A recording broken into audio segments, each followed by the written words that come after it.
The world would have us separate from those we disagree. God says the opposite. We are to bring the opportunity for unity with Jesus as our source. Top of the morning to you.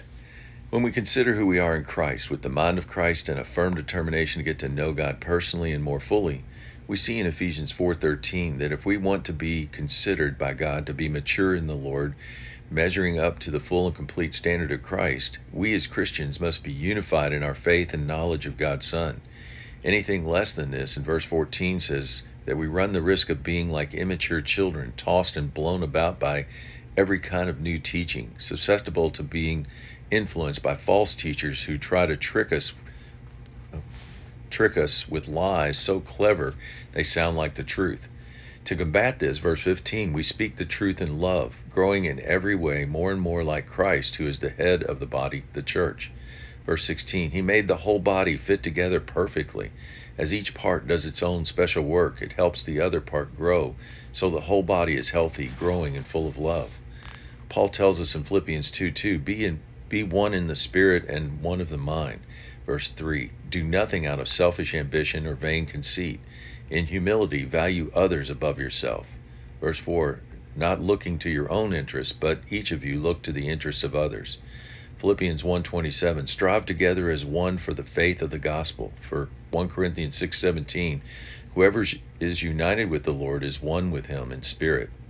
1 Corinthians 1:10, we are to agree with one another in what we say, and there should be no divisions among us, but be perfectly united in mind and thought. For there's power in agreement. Matthew 18:19, Jesus speaking, if two of you on earth agree about anything you ask, my Father in heaven will do it for you. Verse 20, for where two or three are gathered as my followers, I'm there among them. No wonder Satan loves it when churches disagree with each other and cause splits in the churches themselves. When we allow this disunity to take root, we forget about the power, or we forfeit the power of agreement. The solution, 2 Corinthians 13:11, be joyful, grow to maturity, encourage one another, live in harmony and peace. Then the God of peace will be with you. Romans 14:13, stop passing judgment on one another. Instead, make up your mind not to put any stumbling block or obstacle in the way of a brother or sister.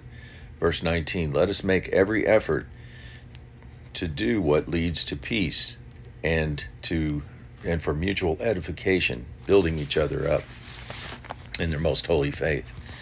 Words of encouragement. This division among believers doesn't just pop up out of nowhere.